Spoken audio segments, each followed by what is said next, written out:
I'm going to call the meeting to order. This is the Board of Education meeting for which adequate notice under the Open Public Meetings Act was provided by written notice on January 21st, 2022. The Courier News, the Echo Sentinel, the Star Ledgers, Tappan to Warren, and the clerks of the Borough of Watchung and the townships of Greenbrook, Long Hill, and Warren. Roll call, please. Dr. Chan? Yes. Mr. Fallon? Yes. Mr. Hayek? Yes. Mr. Hunsinger? Yes, he just walked in. Mr. Morrison? Yes.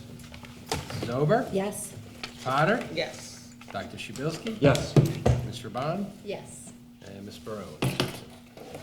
Please stand for the Pledge of Allegiance. Pledge allegiance to the flag of the United States of America and to the republic for which it stands, one nation, under God, indivisible, with liberty and justice for all.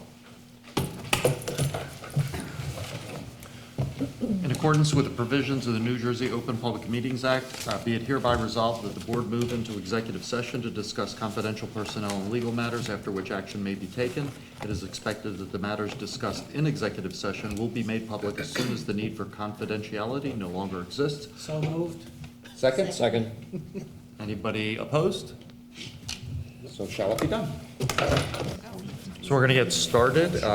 Dr. Jewett, it's your opportunity to comment since we have no board correspondence. The students have quite a full report tonight with a lot of recognition to share, so I'm going to reserve my comments because they have quite a lot to share.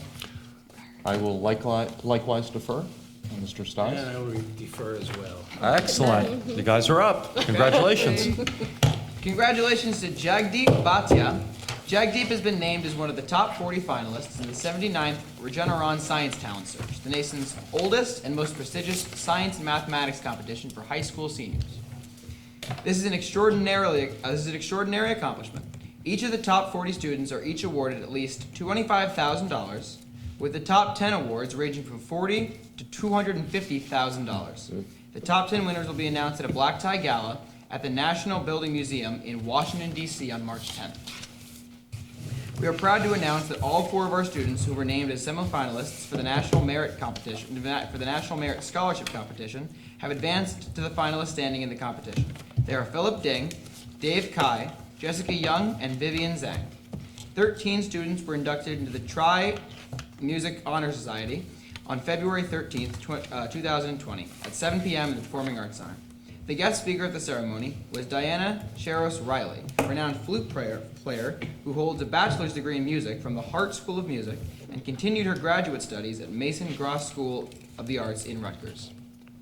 TEDx Youth was held at Watchung Hills on Thursday, January 23rd, 2020 at 6 p.m. in the PAC.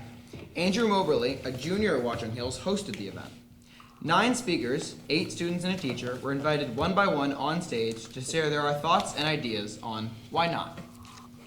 8th grade parents attended curriculum night on Tuesday, January 28th, 2020 in the PAC. Each supervisor presented information on the curriculum for their course of study.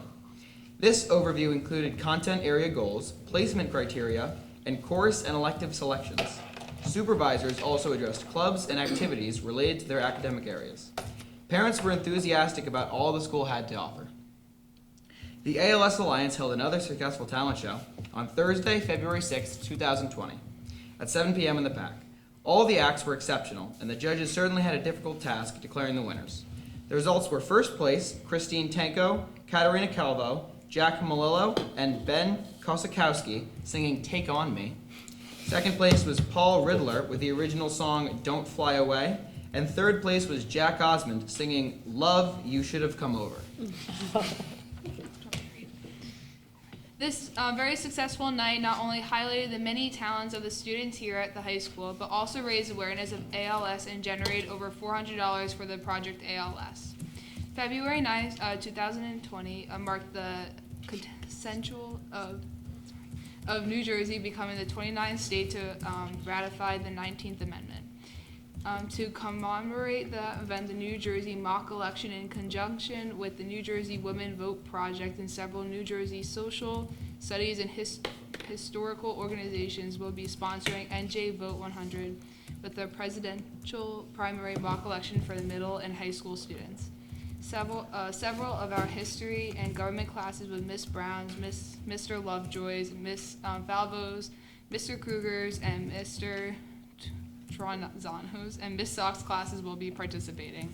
Voting is open from February 1st, 2020 to February 15th, 2020. The New Jersey mock election results will be published after voting closes on Saturday, February 15th. Boys basketball was 20-3. This top 20 team continues their rigorous schedule in the coming weeks with the county and state tournaments on the horizon. Congratulations to Mike Bressler for scoring his 1,000th point at the West Orange game last week. Girls basketball 18-4.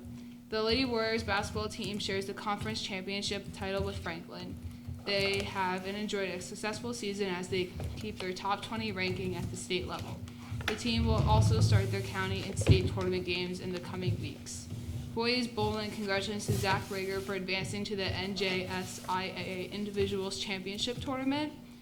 Boys fencing, the Sabre team captured both the county and district 4 championship titles. The season will continue with the state championships for both boys and girls fencing. Wrestling 15-5, as the season will continue for this stunning team. They have captured the Conference, County, and North 2 Group 5 sectional championships this year alone. We will be hosting the District 15 tournament on Saturday, February 22nd. Thank you for your updates. Does anyone have any questions or comments for our student reps? It's up to you guys if you want to hang out or study or whatever you want to do. She's my ride home, so I'm I'm here till the end. We'll try to be quick. efficient. Good motivation. Ms. Raban, strategic plan. Yes, indeed. Okay, the Strategic Plan Committee met on February 11th. In addition to committee members, Dr. Judy Ferguson of HYA was also present, which made it for a very productive discussion. The committee discussed the proposed timeline and the structure for the strategic planning process, so I'll share that with you. There are 3 phases to the planning process. Phase 1, we're calling the engagement phase. That phase already, that's a data gathering phase. And that actually already started and is expected to continue through the end of March. During this phase, HYA will gather both qualitative as well as quantitative data. The qualitative data will come from individual interviews, focus groups, and several open forums, both live as well as virtual, giving everybody the opportunity to comment and really make sure that we're gathering feedback from a broad cross-section of our school community.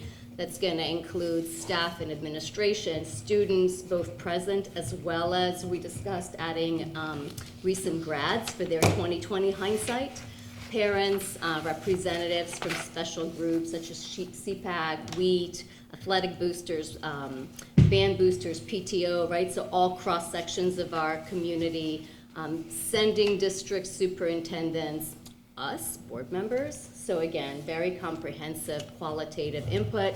Quantitative data will come from a survey that's going to be administered by HYA, and that will be sent to also parents and students, administrators, faculty, which is certificated staff, as well as other staff members who are non-certificated, as well as community members. So again, very, very comprehensive. And then finally, as part of this data gathering phase, HYA is also going to collect and summarize any existing data that we have. So it could be, pertaining to schools' performance, current plan accomplishments. So like everything that we'll have, they'll just collect and synthesize. And so during our April 14th meeting, Dr. Ferguson will present to us all of their findings. Our meeting will begin at 6 p.m. to enable time for discussion, question, answer, presentations. And this will enable us really to have a robust discussion regarding the findings and provide any direction to the steering committee that will then go and start developing our mission, vision, goals, objectives. Okay, so that's phase 1. Phase 2, they're calling the focus phase. So this phase will begin beginning of April and go through end of May. And we'll focus on the development, really, of the mission, vision, guiding principles, strategic goals, and objectives by the steering committee. During this phase, we'll also field another quantitative survey for the students and staff. This survey, what we've discussed very often here is that culture and climate survey, right? The board really has been talking about that and really want to make sure we have this kind of survey that we then field over a period of time and able to assess our progress. This survey was developed by the Center for School Climate and Learning from the University of Pennsylvania. And I wanted to share with you a couple of noteworthy facts about the survey that I feel are really compelling.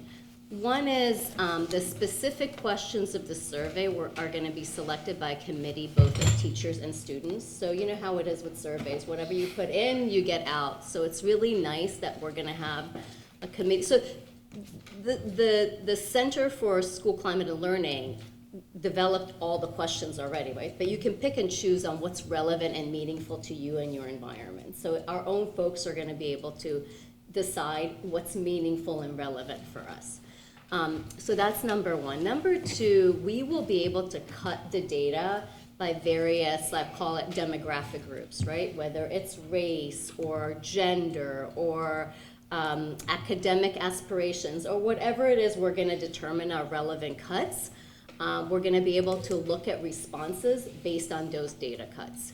And that's very helpful in order to determine if certain topics apply to, the broad school district overall, or are those issues really focused in certain populations and will help address properly. So this survey will really help the steering committee, help inform our action plan development, make sure that our action plans have the needed specificity to make them meaningful and relevant. And the last phase is the execute phase, and this phase will take place early June through the end of September. It's going to comprise of the board approval of the strategic plan, and then the development and implementation of the plan metrics, actions, timeline, and development of a dashboard that we're going to be able to track progress towards our goals going forward. So there. You did a great job with that. You did. Would you like to take a breath? Yes. Great job with that. Any questions for Ms. Raban? And anything from the committee that I may have missed. Stop. Go ahead. Since we've had the committee meeting, one of the things that is that I've kind of been struggling with a little bit about this process is that the last process that we ran, there were groups of stakeholders that included community members and parents and faculty and administration and students and board members engaged in the process of crafting what ended up being the strategic plan, the three major pillars, and the sub elements with underneath each of the pillars. And I don't get a sense that we have that with this process. Am I misunderstanding it? So I think that it's just in a different form, because last time, when we got most of the community input was those 2 days that we spent together crafting the plan. That's all going to happen on a much deeper, more thorough level leading up to that. So we will have much, much more feedback where the plan is going to be really the outgrowth of the themes that come from all of the focus groups and the forums, where when we actually sit down to craft it, it's going to be, when Dr. Ferguson presents to the board meeting, it's going to be very clear from that what the plan is going to be based around. It's not going to be, we're going to then go to sit to come up with the goals and be sitting there thinking, well, what should they be? We're going to have very clear themes, and it's really going to be the articulating specifically what we want that to look like educationally for the school. So it's just going to be a very, it's just the process is adjusted a little bit this time. But I think the way that we're doing the engagement phase, we actually will get much more input into it this time than we did last time. No, but we actually had 3 separate committees that were made up of the dispersed groups that were working on developing, and doing research. I mean, these committees meant for several months. The action plans will be and I think that this is, so forming the goals and objectives is the initial piece. The action plans that follow that, that's that execute phase, and that was what's going to then involve many more people on those different action teams, because you'll be forming action teams for each of those objectives. Naresh and then Peter. Yeah, so my question relates to about survey. I get, for feedback, many surveys, and sometimes those surveys are not, questions are not well formulated, It says 2 minutes, but end up taking like 10 minutes, 15 minutes. So when we have the survey questions, are we advising the survey should be simple so that people can respond? If it requires a lot of descriptive stuff, people tend to just turn it off, You send to 100 people and maybe only a few people will respond. Yeah. So question is that when you have the questions, they would be scrutinized by the committee? That the questionnaire is very important, what questions you ask, whether they are relevant or irrelevant, and how many questions you ask. So this company might make a big impressive questionnaire, Yep. but then nobody would respond to So I that. can answer from my perspective, because that was my initial concern, and I'm a marketer, so I've seen my share of surveys, and I know what a bad survey could look like, and we call it garbage in, garbage out, and that happens very often. So I shared your initial concern, and Dr. Jewett shared with me, sample questions, and I was actually really impressed by the level of the questions. And again, what I really like, to your point, is that, so this survey is gonna be administered to our staff and the students, and a group of staff and students will actually first read through the questions, select which ones are meaningful and relevant, whether they read right, whether they make sense to us, before that survey goes out, which I think is a really important extra step that is going to make sure that I see. it's a valid So it survey and will- it makes okay. sense. Because Sure. I agree with you. Sometimes you read questions and I'm like, I don't know what I'm answering, because I don't even know what that question even means. Yeah, From the sample of questions that I saw, they were actually very well-crafted questions. If I put myself into a student or staff shoes, they seem like they're very relevant topics and actually very well-written. And again, we will have, really, the folks who are gonna be answering are gonna, be the litmus test to that. right. And the survey actually came to me from staff members who, we're members of the New Jersey Equity Consortium, which is through UPenn, and we send groups of teachers they kind of pair their workshops. So there's probably 6 or 7 sessions throughout the year, and we set, a group of teachers goes to 2 of them that are paired together, another group of teachers goes to another 2 of them. And one set of the sessions was focused on this culture and climate survey. And so the gentleman who will actually be doing the professional development with us on selecting the questions, forming the student and teacher groups that will be working on the survey, he presented to the staff, and it's a validated survey, it's a reliable survey. They've utilized it in multiple schools. In the Google Drive for Ed Committee, I uploaded the sample of the survey that he had given us, which the really interesting piece of it are some of the ways they break up the answers, the responses. And one of the things that Ms. Raban mentioned was one of the demographics that I wouldn't necessarily think about are academic aspirations. So students who are aspiring to go to a 4-year college and students who are not, and their perception of different things in the school and how we meet their needs may be very different. And when I had a lengthy phone conversation with Dr. Preibel, and he was saying how, you don't have one climate within a school, you have a lot of them, based on, different student subgroups. So he's very, very knowledgeable about it, but it's a tested, reliable survey. And then we'll be able to select the questions. And I think that's the key here is that this is they have a bank of questions that has been developed, that has been validated, that has been researched, that has been tested, that has been vetted before it's even being made available. So I think from a qualitative in addressing the quality of the work, I don't think there's any question, about it. But I think on top of it is the ability for us to prioritize what are the issues that are most relevant for our school and our student population.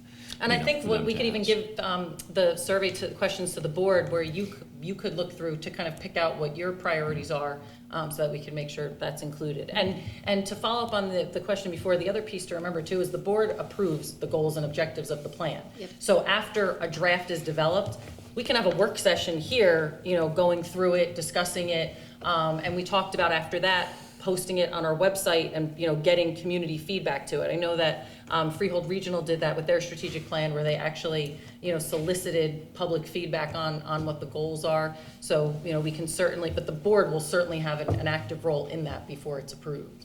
Peter?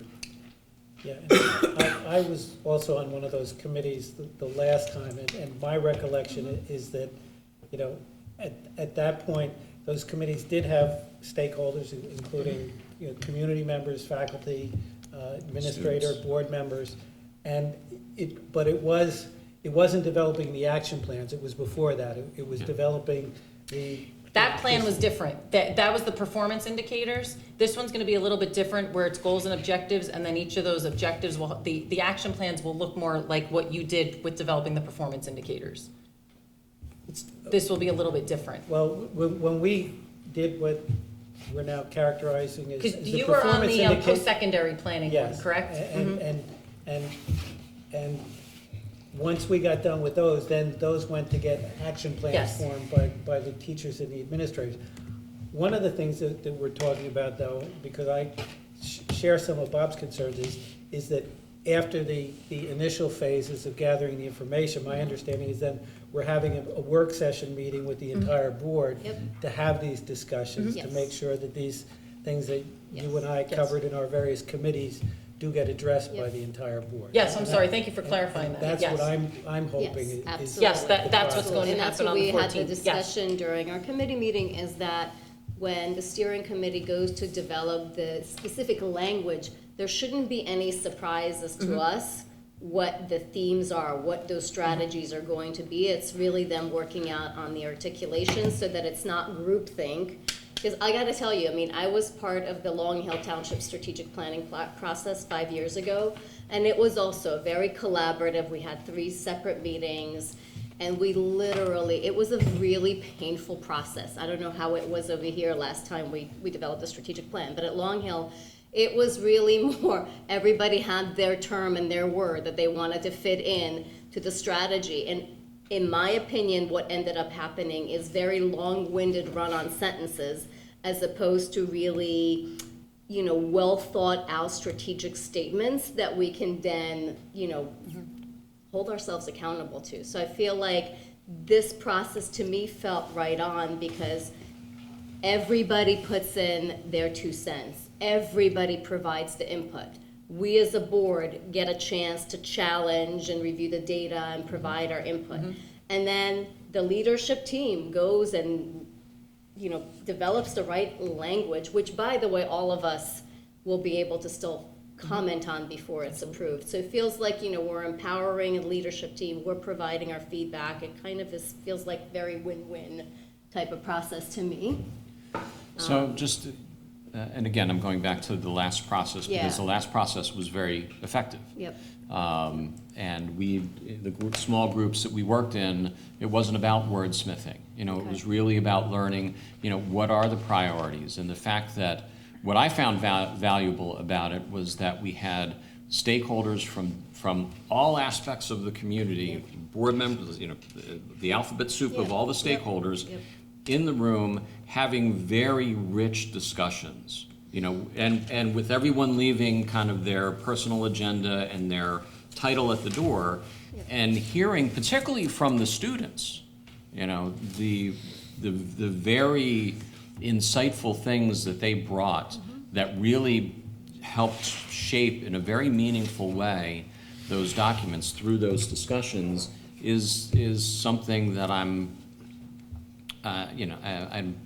feel like I'm a dog on a bone here. It's just I'm reluctant to let that go because of how valuable that was, and I'm struggling to see where that is. And I Just do, before yeah. you answer, and I understand the concepts, and as you're struggling with the bone, I'm hoping that the initial, you know, engagement phase that Jordana That's- was yes. talking about, Well, bringing yes. all the Yeah. information will then have Those that content conversations. in it and be Yeah. presented at a working session of the board.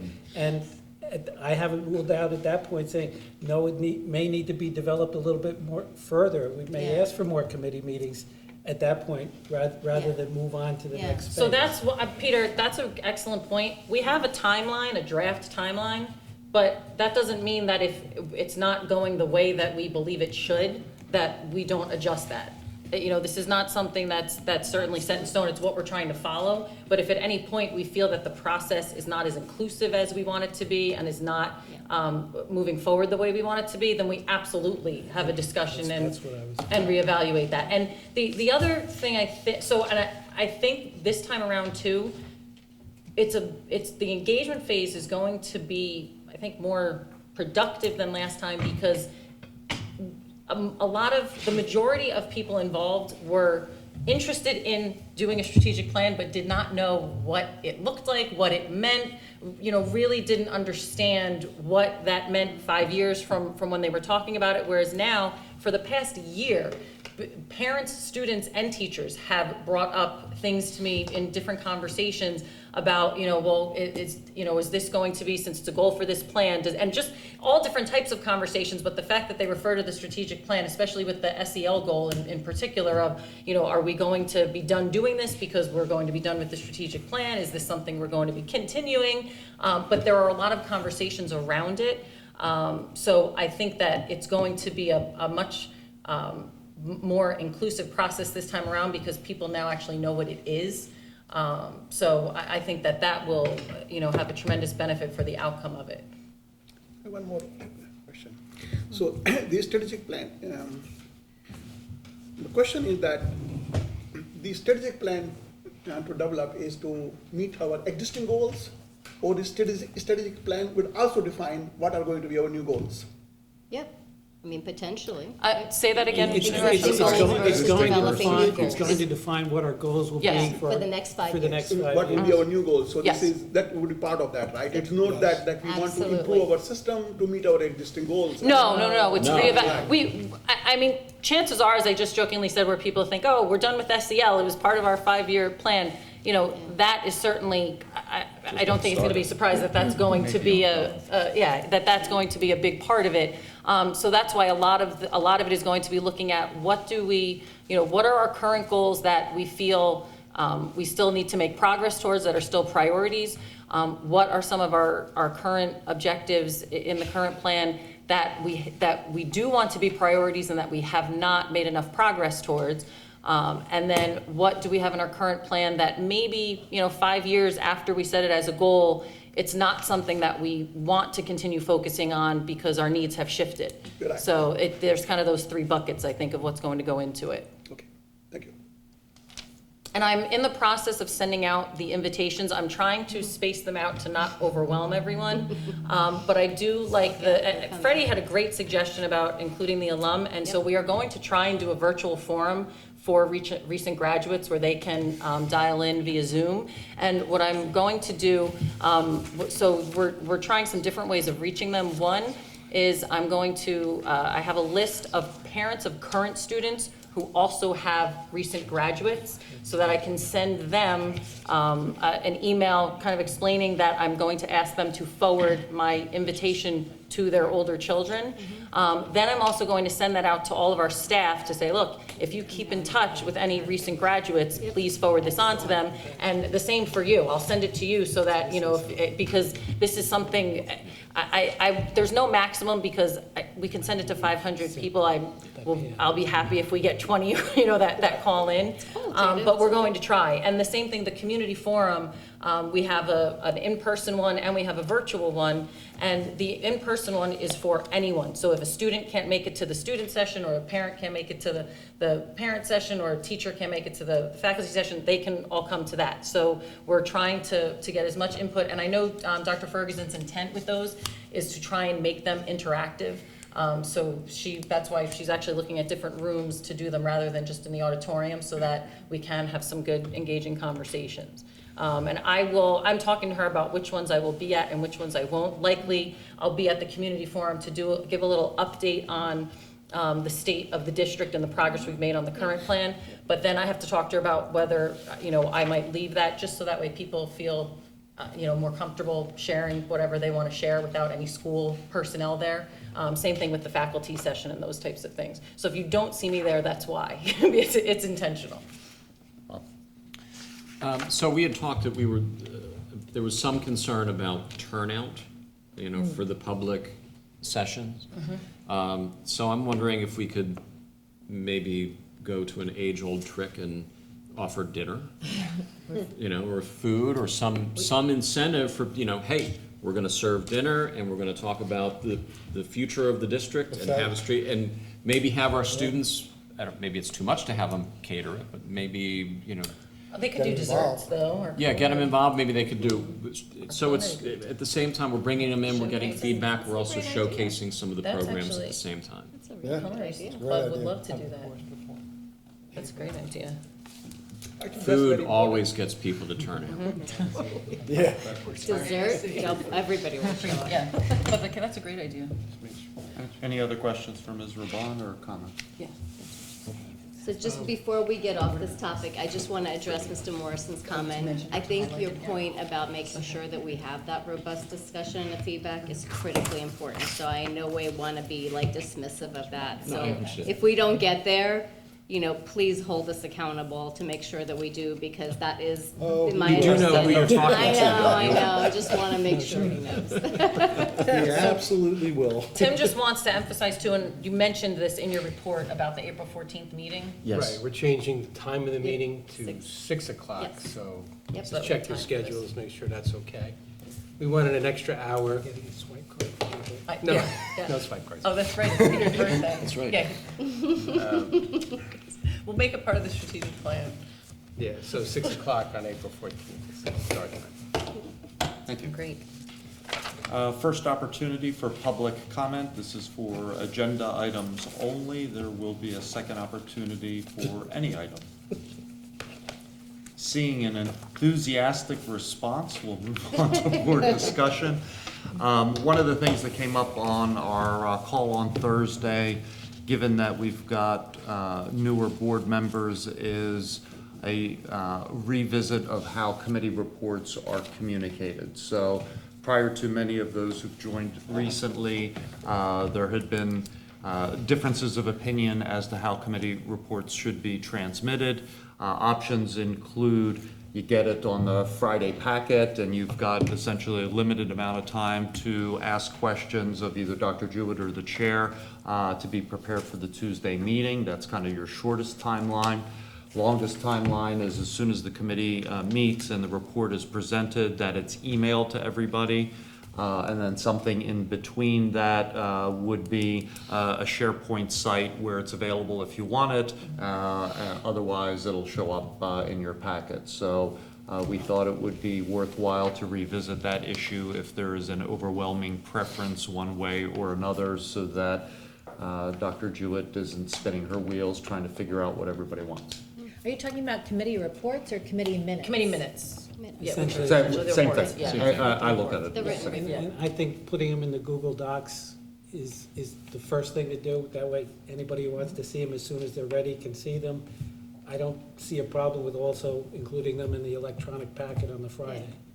I think it's more at one point, folks had said as soon as they were ready, they wanted them emailed to the full board. So it was just a lot of email, because you guys get a lot of emails as it is. So I'm happy to do that if that's what you want. Board But- members could, or the school could set up something that will email a notice when something has been added to Something's Google been Docs. added to the drive. Right. Something's been So- added to Google Docs and that's automatic, so you would deem If you it want don't that, have I to mean, we can it. do that. I don't know if you all want that, because we add a lot of But stuff that's to just there my, at different times. what I would ask for. Well, but you add for us? Yeah, because it's the shared board folder, I mean, I guess you could, do we set that up, or do you set that up so that you get a notification anything's at, when something's I added? think it would be the IT department. So if you use That's it, yeah. Dropbox outside of here. Every time something gets added to it, there's a Yeah, quick you get a email that Yeah, for says Drive, I something's think, been so- updated. Okay. And I think Do it that's for what you're Drive, though, implying. because Drive's Does great. anybody have a problem with having them as part of the board package? That's No. how we were doing it now, and it seems to. I guess the question is if you want, they'll If you want go it in the board earlier. packet if you want it earlier. Yeah. Naresh? Yeah, so I'm a little bit confused. I want to get a clarification. From my understanding or my training, my last year was that I cannot send an email to all the board members. I can only send the board member to the superintendent or the president or any concerned person, right? So many times I sent relating to education to Bob or you or the president. Then the superintendent is supposed to send that question or the inquiry to everybody in her or his update. So if suppose I send you a question or ask you something, I'm not sending it to everybody, then you are supposed to reproduce that my question and your response so that everybody can see it. Does Does she know that? That's not right, because then she's conducting Yeah. a non-public board meeting. Right. Right. No, but it's not, That's she's informing an update when she sent on Friday the folder. Oh, and sometimes I do that. There are a lot of board members, though, who are just asking me a question that. It's not just- relevant to everybody. Exactly, so I don't do that. But if that's something that you would like me to share with the rest of the board, Because when you email the I president, don't I can know say whether that. I'm allowed to share everything to the board members because I send something to you, but at the same time, I would like everybody, all board members should know about it. And there's board members that will do that, that will send something to me and say, can you include this in the board folder? Okay. Can, you So share then we this had to with make everyone? a specific request that please include in your folder, right? And other times, if there's a question that a board member asks Tim or me that we realize, oh, this is something we should actually clarify for everyone. But it's certainly easier if you'll just say to me, this is something I'd like you to share with the rest of the board. We can I certainly see. do that. See, in the last board, religiously, any question any member asked, that would be replied, but it will go to everybody in the superintendent update folder. But isn't that, like in other business, isn't that an opportunity if we wanted to share something with the full Yes. board? That's really our Yeah. opportunity. It's just, to I mean, say, hey, FY. each board handles that a little bit differently. I see. Yeah. We don't do reply all. No, No reply is something that information sharing, right? Yeah. Some question which Yeah. board must know everybody yeah, that what is yeah. thinking, you know. No, actually totally, prefer but that that's how I always viewed it, do like that, if to there's be something I honest. wanna share with everybody, Because that it's would kind be of the other circumventing the Open business. Public Meetings Is Act our by opportunity to asking just me say, and then hey, me sharing something it came with out, I everyone. want you to be Yeah. aware. Yeah, it is, It's, Naresh, I think that's something we'd have to actually think about talking to council on that one, because I'm not sure that we should be doing that much electronic discussion outside the public board meetings. I don't think that's really. Well, I don't, the way it's- he's actually it depends on correct what as it far is. as the process. I mean, Yeah. it is a common practice where, where if there are questions going to the superintendent, that in order to make sure that there's transparency with all the other board members, Right. that the superintendent will share both the question and her response in an appropriate time and form, whether So that's for the through program of studies, communications. I did that where I shared it on that Friday with everyone when you had asked some questions, and then I followed with an update to everyone of here are the course descriptions, so something like that. I'm sorry about that, I just giving an So, example. I mean, we need to figure out what makes sense for us. Right. What Naresh is talking about is not an uncommon practice. We haven't necessarily adhered to it here. My opinion as it relates to minutes, it would be, if there's something coming out of a meeting that requires action, at the following meeting, then it should go out right away. Because normally the practice is that you're gonna have the 2 weeks from the time the committee reports That's to the time that there is some action that's taken. So that if there's not like, when we follow that particular protocol, there's more than enough time to review the stuff. Where it gets a little bit uncomfortable is where we make a decision in committee and then all of a sudden 3 days, 4 days later, there's gonna be an action by the board. When that happens, I'm like, we have to get this out right away if we're gonna, ask them to break protocol in those particular instances. So maybe that's the way to do it, unless there are others that feel like they need to have stuff right away. But, that's the only time that I would get uncomfortable. And I get uncomfortable that way as a committee chair, because I want to make sure that the rest of you are comfortable with the information. I mean, you only send only one email update, and that in there you may include all the inquiries or questions, because I might have some questions relating to the agenda. You know, I might ask some questions, so and then you would respond to those questions in your update. Why wouldn't you do that here at a meeting? No, So, yeah, no, I no, don't- why- No, why wouldn't you do that when you get the That's- packet, call the superintendent and ask that question? Yeah, That's we've what you're never supposed done to do. that. Oh, I see. If, that's certainly something the board can discuss, but we've never had that practice where if we get agenda questions from a board member, that we then share it with the That's entire what we board. used to do there, because So- to save the time of the board, you know. But I don't No, know that it- that's, When you get the that's, packet, any question, be here. the practice we have here is if you have a question about something that's on the agenda, you call the BA or the superintendent and ask the question. If it's something that and has to be shared with the rest of Then the we board, will. they'll do that. But we have questions, I regularly call Yeah. when I get my agenda and say, hey, what and those about are really this? just clarifying questions, I not, see. if it's questions about discussing something on the agenda, that's supposed to happen here. My understanding was that if any member has any question, you know, it should be addressed to BA or superintendent, then it has to, everybody must know it for the transparency, because No, other people no, might add something to that. But, you know, I mean, Bob probably knows No, that's, better I than mean, again, every board establishes its own Right. practices and Right. protocols. And that's certainly one way of doing it. What's happened here is that, as Peter said, something comes up when you see the board packet, you call Tim, you call Liz, ask your Or Beth. question, you know, or Beth, or even Rita, to get clarification. And if it's more than just, hey, could you explain this to me? I don't quite understand how this tax levy line item is working here. If it's more than a clarification, more likely than not, they will then update the full board, either here or in advance of the Yes. meeting. Now regarding the board discussion, right, this is the agenda item now, right? Well, let's finish this. Janine, did you have something, or? No, I was just thinking, I would think most questions could be brought up here now.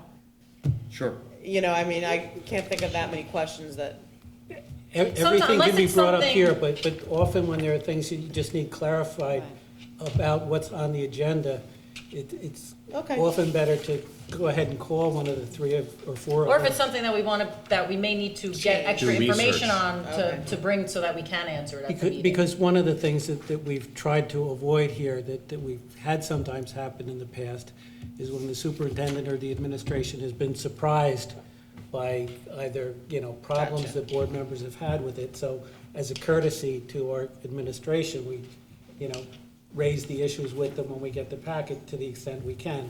Sometimes I'm doing it on Tuesday afternoon. And it gives them the opportunity, Yep. if there's research Thank that you. needs to be done to get Gotcha. information, that they could be prepared to Yep. present It's it. always helpful. So if I'm hearing the discussion correctly, board packet, for sure. yeah. If it is something that's being voted upon in the next couple of days, at the next meeting, that an email would be appreciated. Otherwise, share site, not an email for every single one. That sounds good. Sounds good to Is me. that agreeable to everybody? Sounds do good. that. Yeah. Okay. Did we have anything else scheduled for board discussion? No. Peter? Tim, I want to apologize. A9 through A13, I apologize for not contacting you before the board meeting. We had talked at the last meeting about not putting specific dates on minutes where we're approving trips and things. So I'm Yeah, wondering so- if maybe on these, even though we're going to approve these agenda items, that the minutes might reflect that these will be happening sometime in the next few weeks or something like that. Okay, so, Wasn't that in the blue It was notes? in the blue notes, Right. but So- that's okay. so what we were talking about was, what we did eliminate was the times of departure and arrival. The dates we felt strongly for a couple of reasons why we wanted to keep them in there. First of all, the dates we're providing and places are at least vague enough, like, for example, Detroit. Detroit's a big city, so. And you know. Although it's they're gotten from here. But some of the details are very important for the insurance company for coverage. Okay. They wanted specific coverage, and I don't think we're putting anybody at a security risk if we're saying they're going to a national robotics conference, for example. that literally everyone in the country may be going to. So it's not anything that's, anybody can get from a website. But the insurance company was really clear, our insurance broker, they wanted to see those dates and those details. Now, from our point of view, we like to see the detail as well and individually approved because of the accountability factor. We had trouble in the past with accountability with some of these things.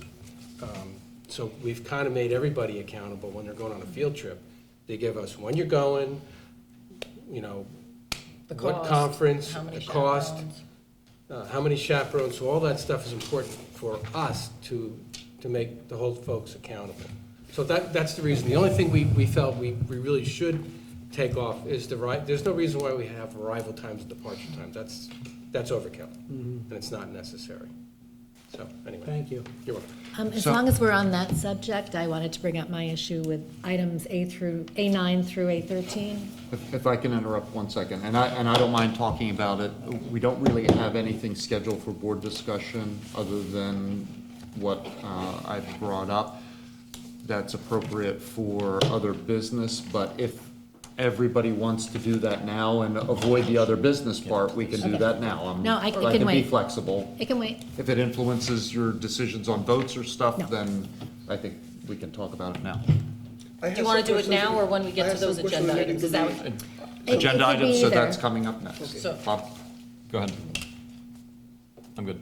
All right, so so anything that's of new information to bring up, we'll do under other board business. So this is the time to discuss the addendum items, which are listed, which we did not have an opportunity to discuss 2 weeks ago. So does anybody have any questions or comments about addendum items? I do. It's over. Is that Which items is it? A9 through A13? Are those addendum items?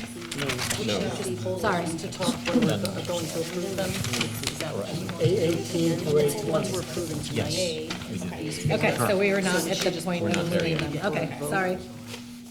For discussion? I mean, Susan, if you want to pull them for discussion, or if it's sort of general comment I- We under need a other motion. discussion. We need the motion. Once we get to the motion, I can raise my comments. Okay. I will entertain a motion on our Action items? action items. Mr. President, I'd like to move items A through 13, A1 through A13 and A20. Second? Does anybody have any Yeah. questions on any of those Yeah, I items? have a question. So the item number A1 in the minutes, I think I remember that last time we have the public, two people there in the, public, this thing made remarks, questions, right, complaints, right? But in our minutes, this public comment, it says none. There were. No, they were in the They minutes. Those comments were Are in you the looking, are minutes. you sure you No, looked at It the? says none. No, those they were in those there. comments were in the minutes. You might not have been looking at Other the, business is written, your response is written in other business. But when it says the public comment, it says none. It that was might in have been the there. second, you might have looked at the first public comment, and I think they No, spoke in during the the second second public public comment, it comment. says none. Then maybe it was, Because those I know it was items, written somewhere. That- because I that- remember It was reading definitely in It's there. there, it's there briefly under item 6, first opportunity for public comment. but that was not the first opportunity, right? First opportunity is related to the agenda items, right? It was the, Well, it was related to the It was. agenda. I'm sorry, It was related to the agenda. Well, their comments were related to the agenda. First opportunity for public And it's comment. under item Yes, 6. because it was part of the committee I report. see, okay. They- I thought that was, okay. No, it was related to So the I stand agenda. corrected, I'm sorry for that. The second question I have is A6, A7, A8. I do not understand what they are.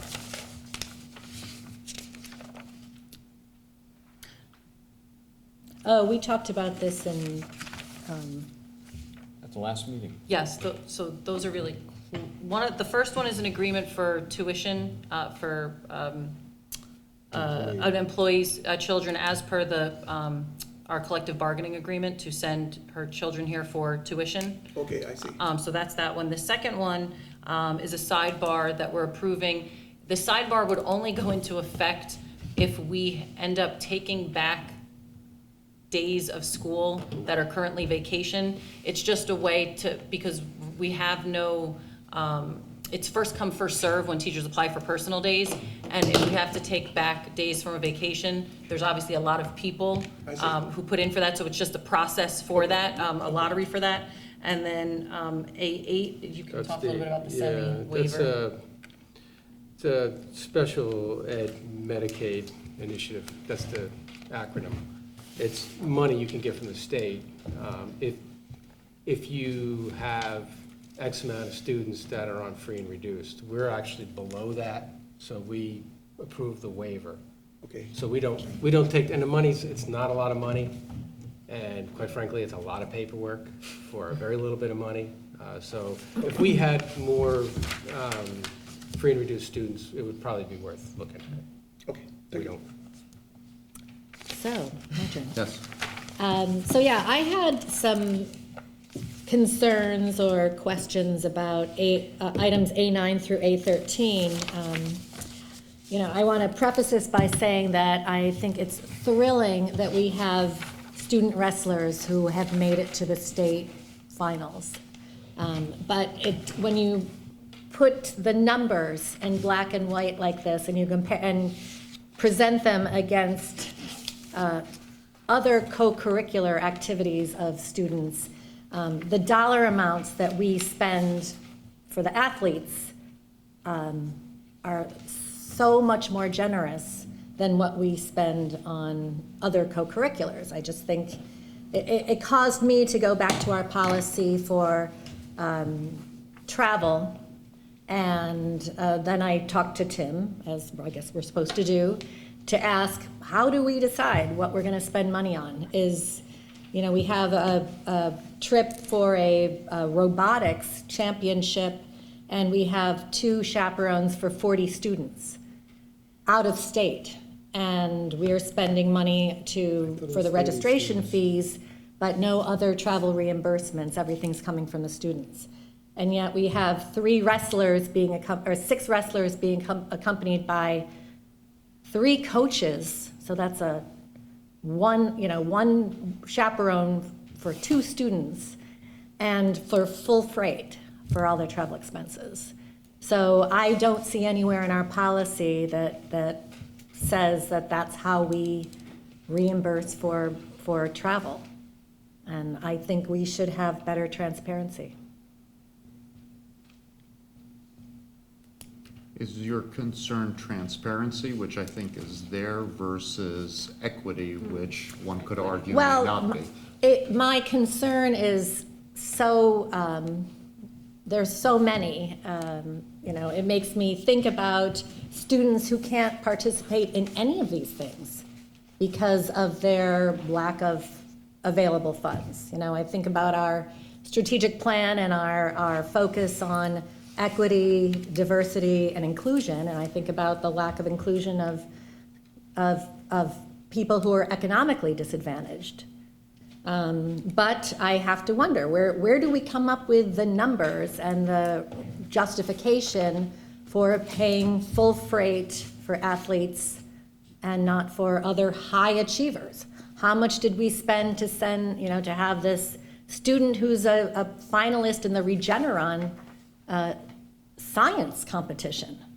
I don't remember seeing any amount for that. We had somebody on our debate team as a final in an international competition. I don't recall any being asked to spend any money on that.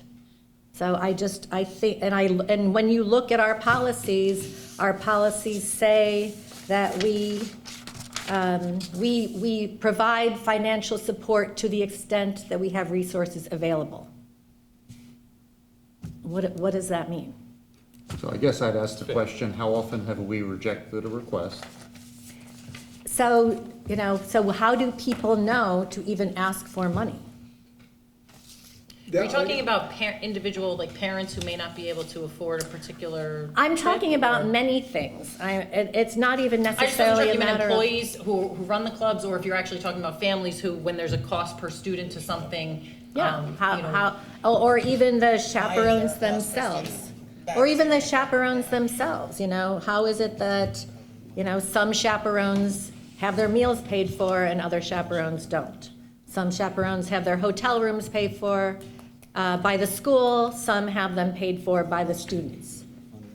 I don't think our policy is clear, and I think a more transparent policy would be helpful. Peter? Yeah, I'm not defending particularly what we do, but I think you do have to recognize that a lot of what we see here is based upon what's been done years ago, and when sports were the only extracurriculars, and when any of your teams made it into, whether it was a county tournament or a state tournament, the Board of Education would traditionally pick up the costs, and that, I think that informs how we got to where we are. It doesn't say that we have to stay Right. where we are.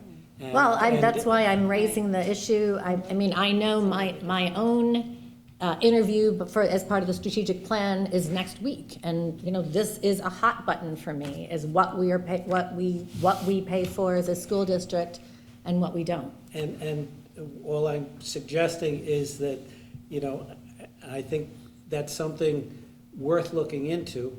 We've also got to recognize that if we're going to do this by a committee, that there is a very wide range of things that our students are now involved in, some of which were never contemplated before. And we have had, just our tradition of, if students want to start a club, we ask them, get volunteers to go in for the first couple of years. Then after that, we look at funding with stipends, people to run the clubs. And it's always been a question. They'll come up with a million ideas of great things that we could spend our money on. We as a board are going to have to decide how we're going to expand that, and are we going to contract some of the things that we have been paying for traditionally. Well, I'm not trying to change the world. I'm just trying to raise an issue that seems like it's time to take another look at it and, look at what we value. And it's not that I don't value sports. I value sports. And I'm thrilled when I see people reaching the levels that they're reaching. But I'm as thrilled when I see somebody reach the level of Regeneron finalist and a debate team international, finalist. And I just think we need to relook at where we put the money from our district. I think what you're bringing up sort of ebbs and flows, and I've heard this conversation Of every course few we years. have, it's been which brought is up before. Completely reasonable. I'm wondering whether, because we're obviously not solving it tonight No. at this table, but is that, at least in part, an operations committee discussion of, do we want to allocate a finite number of resources? Because at this point in time, it's ask and decide, and to my recollection, we've never said no. But at some point in time, it could be ask and we don't have the budget to do it. So before that happens, do we create some sort of guardrails that would suggest we have a finite budget and it's first come, first serve, or however it's ranked, and then create a revision policy around it?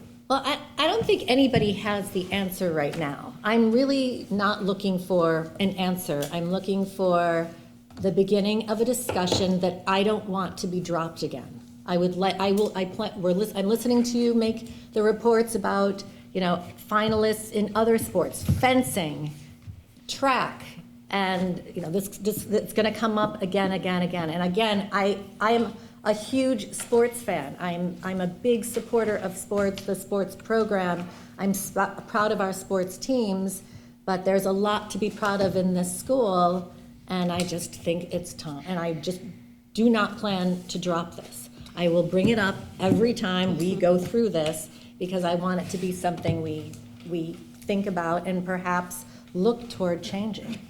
Might I suggest that we ask Tim to give us an accounting of the last, let's say, 3 years of how money has been spent on this general area, so that at least we have a basis of understanding where we're currently spending our money on, how it's distributed, and then work from there. I think you would add to that, asking Tim to look at the minutes of the various trips that have been approved for the last 3 years where students have paid things.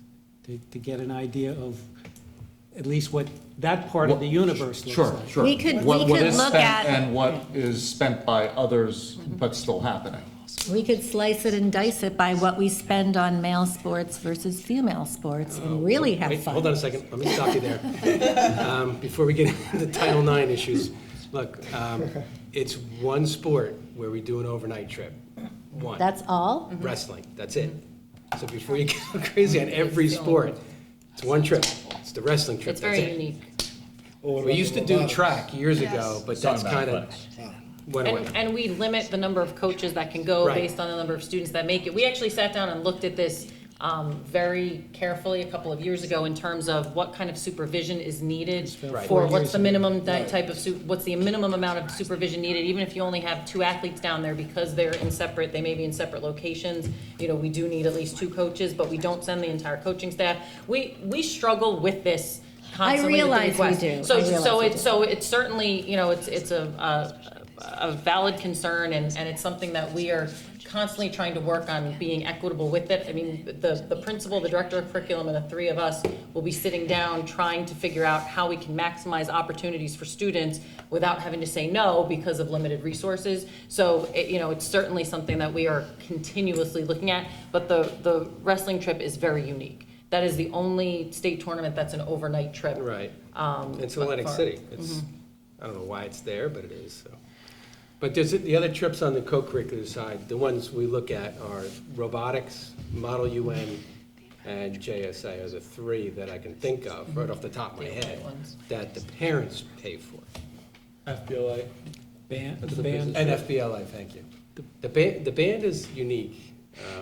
They do have a budget. They do pay for a lot of things too, the parents. They're different. How does that get decided though? Like, what, you know what I mean? It seems kind They- of. It seems to be history. A lot of it is based on what and- was history, and then how we've tried to find Right. money for certain things that we didn't fund, you know, years back that we feel meet some of the same criteria as the things that we are paying for. But a lot of it is based Right. on what has been done. Right, over time. Naresh? So actually, I fully agree with Susan because I raised this issue the last meeting, especially the robotic clubs, you know, I mean, the STEM education right now, this is the beginning of the 4th industrial revolution. We need to train our students, we need to make them interested, and we need to fund them. I do not want the parents to go and sell cookies, you know, outside the McDonald's to fund the project. I mean, our budget is so huge, so humongous, you know. And if we allocate some money for these clubs, and especially for the science projects, you know, I would be very happy because we need these engineers, we need scientists in the country, and we need to provide them all kind of support. I mean, if you go to the robotic club, these guys work until midnight, you know, maybe 7 days a week. It's a very tough competition. People come from all over the state, all over the country, right? It's international competition. And we are giving them nothing. The tough decision with that, Naresh, is what you just said about robotics could be said about Right. the majority of our clubs. And we have, do you have any idea how many clubs we have with the number of advisors we have? I want to say, not to put you on the spot, but I mean, we have such a tremendous amount. I want to say it's Like somewhere. 77? So I was going to say it's in the 70s. like Wanted to say 75. So we have 77 co-curricular clubs. So that's why funding all of them fully for all of their competitions and trips, we would have to make decisions about which ones just could not run, if that was going to be our threshold. And we've decided not to do that, and they've actually decided, they know when they put forward a petition for a new club, that it has to be self-funded, at least initially, and they would rather do that than us say, we're not going to approve you because we can't afford it in the budget. So I completely agree with everything that you're saying about the students that participate in that, but I would say that's true about, just about every single club that we have. So what percentage of our budget we spend on these clubs? Off the top of your head. Yeah, I don't know. It's not a lot. So clearly, this is of interest to multiple board members. So my recommendation is let's get some data, both as to what is the breadth of what is spent and what is not being spent but occurring, so that we can have an educated conversation about, do we need to craft policy around requirements or criteria or thresholds and maximums and minimums or whatever it might be, to make it more.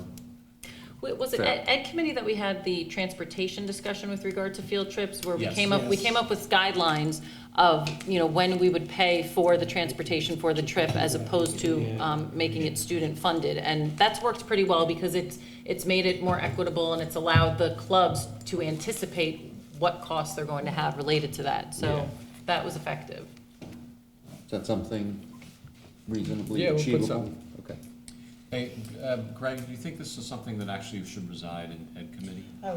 I kind of see it in multiple committees. Yeah. Right. I think it depends on whether it's. I mean, there's the budgetary We've aspect. just negotiated putting it in Ed Committee. No, meaning you deflected it to Ed Committee. I mean, to me, it doesn't matter where it starts, but I mean, And it's ultimately, it's financial, so Yeah. it'll end up falling to Yeah. operations at some point in time, but if you would like to take it on to start with. At least give it a home to get started. Okay. Education it is, referral to. Any other questions or comments on agenda items that were moved? Does anybody want to pull any of those for a separate vote? Seeing none, roll call vote. Dr. Chan? Yes, Mr. Fallon? Tim, on A3, no to 1642 and 3159. And on A4, no to the whole thing, yes to all the others.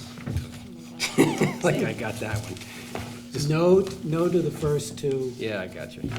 Well, Beth is an expert at figuring this stuff out, so we're good. Mr. Hayek? Oh, yes. Mr. Hunsinger? Yes. Mr. Morrison? Yes. Mrs. Ober? I'm recusing myself on A12, and yes to everything else. Okay, and Ms. Potter? Yes. Mr. Bond? Yes. And Dr. Shabilsky? Yes. Okay, motion's carried. Mr. President, I'd like to move items A14 through A19. Second, Anybody want to discuss any of them or pull for separate vote? Nope. Seeing none, roll call. Dr. Chan? yes, Mr. Fallon? yes. Mr. Hayek? Yes. Mr. Hunsinger? Yes. Mr. Morrison? Yes. Mrs. Ober? Yes. Mr. Bond? Yes. And Dr. Shabilsky? Yes. Okay, motion's carried. Mr. President, I'd like to move items C1 through C9. Second, Anybody want to discuss any of the items or pull any for separate vote? Seeing none, roll call. Okay, Dr. Chan? yes, Mr. Fallon? yes. Mr. Hayek? Yes. Mr. Hunsinger?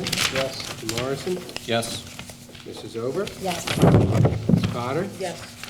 Mr. Bond? Yes. Dr. Shabilsky? Yes. Motion's carried. Mr. President, I'd like to move items D1 through D11. Second, Would anybody like to discuss any separately so is that or pull? C1 too? D is in No, dog. D is in dog. 1 D1 through to D11. 11. Yeah, so I had a question here. D7, D8. So D7, D8, it seems to me, Wait, what? D78? yeah, D7 and D8. D7 Oh, 7 and and 8. Got it. So it looks to me that task involved here is quite similar, except this, the rooftop machine appear to be from different companies. But when repair is concerned, I think it is the same thing, right? Is both are HVAC rooftop systems. So I feel that same company can do both of them. It doesn't require any specialized, expertise in that. So why do we have two different companies here, especially when one company costs more than the other one? So Naresh, what we tried to do in this bid is we have two separate types of heating units above ceiling. So one is Nesbit, different manufacturer, one is McQuay's. What we've experienced in the past is if they don't have experience working on Nesbit units, like if I have someone, a generic contractor working on the Nesbit units, then we've had problems, meaning they're not putting the right parts in, they don't have experience in that particular product. So what we tried to do is separate the two and get two separate bids out. And one of the requirements we had in that bid package was, you got to show me physical proof that you have experience. And I wanted some, some type of training, any kind of documentation that showed that. So that's why we separated the two. It's not necessarily, yeah, can I get a generic guy to work on both of these units? Yeah, but our experience has been, when we've done that, they've done things wrong, and we end up spending more fixing the problems that's created. So that's why we did it that way. But you are doing that for D7. So in D7, so what we got This was, guy has no experience with any of those. right, none of them had Nesbit documentation. Now, what we surmised was, the Nesbit units are older units. They may not be training right now on Nesbit units, so that's probably why we didn't get it. But the reality is, nobody got it. Now, if the lowest price here was Unitemp, it would have went to Unitemp. It would have went to anybody who was the lowest price on this particular one. Nobody had that documentation. On the McQuay units, they did. They had very clear, the Unitemp had very clear documentation. They had that training. Now, it just so happens that Daylor is a Nesbit company. So they probably bid it low because they do Nesbit work all the time. They know the units. So it kind of worked out the way we wanted to work out. It just kind of got there by, at least on the one, by luck. On the other one, clearly we got a McQuay manufacturers, which is what we wanted. So anyway, that's why we did it separately. So this is for the repair only, right? This is not something. This is for repair only, yes. Yeah, Other questions? Anyone want to pull anything for separate vote? Roll call, please. Dr. Chan? yes. Mr. Fallon? Yes. Mr. Hayek? Yes. Mr. Hunsinger? Yes. Mr. Morrison? Yes. Mrs. Ober? Yes. Ms. Potter? Yes. Ms. Raban? Yes. Dr. Shabilsky? Yes. Motion's carried. Mr. President, I'd like to move item D12. Second? Any questions on D12? I don't know what it is. Transportation costs, It's a paid Somerset transportation. County Ed Services. It's bus routes that we contract out to Somerset County Ed Services. I see. Okay. Roll call. Dr. Chan? Yes. Mr. Fallon? Yes. Mr. Hayek? Yes. Mr. Hunsinger? Yes. Mr. Morrison? Yes. Mrs. Ober? Yes. Ms. Raban? Yes. And Dr. Shabilsky? Yes. Motion's carried. Second opportunity for public comment on any topic. Seeing the similar enthusiastic response, other business, if anyone would like to bring it up. Bob? My every meeting question regarding discussions around consolidation with the sending districts. Any updates? So I have my regional roundtable with the superintendents on Monday or Tuesday. It'll be coming, my mini roundtable with the K-8 tubes. Oh, okay. So I think that it's on the agenda for discussion, so they'll get back to me with that. And if I just can add, I don't know if anyone wants to talk about the Unsung Heroes Award that the Somerset County School Boards Association is sponsoring again. I just figured I'd let in case the entire board isn't aware.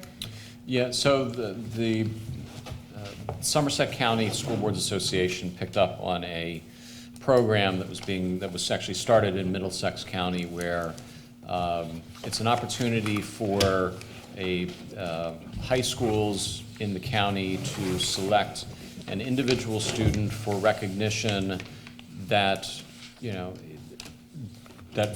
that is deserving in recognition but falls outside of kind of the normal processes. So, they're not an athlete, they're not your high-flying academic necessarily, but they are a person that contributes significantly and substantially to the overall culture, climate of the school. And so we did the inaugural recognition last spring, hosted it here at Watchung Hills.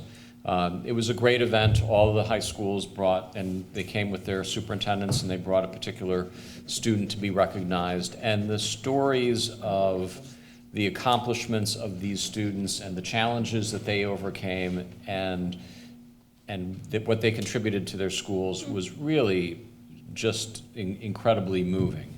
And I think this year's Unsung Heroes Awards is going to be in early April, I April believe. 1st at 6 o'clock at Manville High School. April 1st at Manville High School. I would recommend if you have the opportunity to attend, you should. I'm sure that Liz is working on I identifying don't know if our everyone, if you attendee. all got the invitation from Somerset County School Boards, if I you, think we can. did. Should've. I can re-forward it to you, Yeah. Tim. They ask on there that the business administrator registers everyone, I guess, just so that they have one contact. So I'll send it to you, and then you can let Tim know if you would like to attend that evening. But it's really incredible. Do you Who also want takes to care of mention? nominating somebody Yeah. from our school? We do, You do, okay. yeah, and we actually, one person came to mind from multiple people when we Great. brought it up, so. But it's a really nice thing that Somerset County School Boards does, so. I think it was really nice that they started that last year. Do you want to also remind people about the Somerset County School Board's meeting coming up at VOTEC, which we Tomorrow got night. invites? You can still register tomorrow. It's at VOTEC, so the food is better than the months they have the meetings at Maggiano's. Do you know what they're covering? I thought it was school climate. I thought it was SEL related, if I'm not Yeah, mistaken. but generally, they're very helpful, and it's a good way, a couple of us, generally try and go, but to meet other board members as well, and make more contacts with school boards also. Thank you for sharing. Anything else I forgot, Peter? I don't think so. Okay, thank you. Or I forgot it too. Any other business? Motion to adjourn. May I have a Sounds second? good, I'll second that. All in favor? Aye.